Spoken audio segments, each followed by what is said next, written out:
banaanbaxan ayaa waxa uu ahaa banaanbax baroordiiqa isla markaana uu soo agaasimay maamulka gobolka Shabeellada Dhexe iyo kan degmada Jowhar waxaana ka soo qayb galay qaybaha kala duwan ee bulshada ku dhaqan magaalada Jowhar sidoo kale waxaa ka soo qayb galay mas'uuliyiin ka tirsan maamulka Hirshabeelle waxaana mas'uuliyiintii iyo bulshadii ka soo qayb galay ay socdaal ku soo mareen faris magaalaha ayagoona ku dhawaaqay ereyo ay ka mid yihiin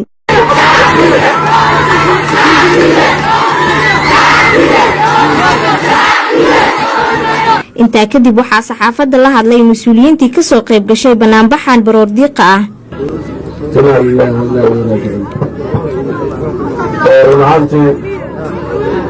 waxaan tacsiin filaayay leh guddiga dhammaan ummadda Soomaaliyeed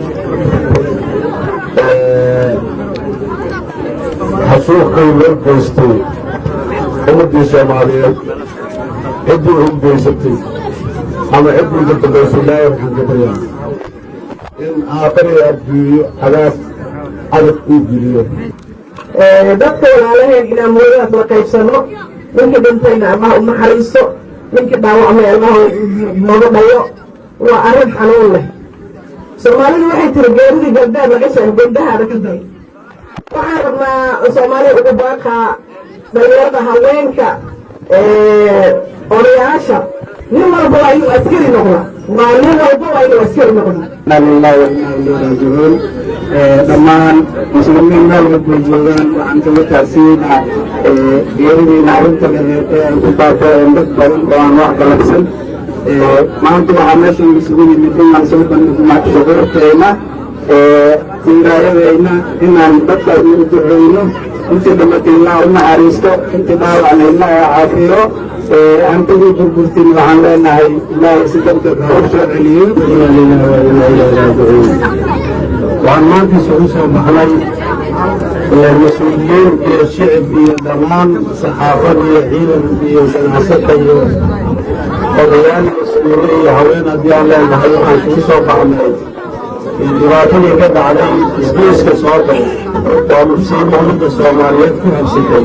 waxaa leenahay ilaahay ha caafiyo intii dhaawacan intii dhimatan ilaahay ha u naxariisto haddii ay dhiig tahay inay dhiig la shubo haddii ay dhaqaalateena dhaqaale ka geysano wax kastoo ku habboon oo aan geyn karna inaan u geyno oo walaalahayna anigana aan ka dalkooda la istaagno waa musiibo aysan ku filnayn qof iyo maaragtay dowladda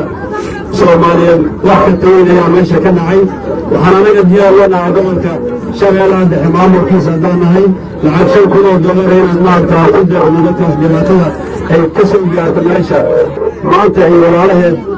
dhibaatada gaarto walaalka meeshaas dhibka ku gaaray waad aragteen ama Facebook waad ka fiirsateen laba cunugoo yaryaroo hooyadood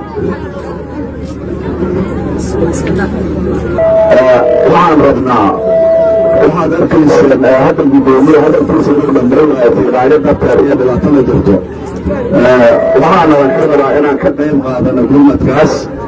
ciddii geysatay oo dhibaatada la timida ilaahay kula xisaabtamaaya laakiin annaga waxaana la ka rabaa inaan gurmadkaas ka qayb galno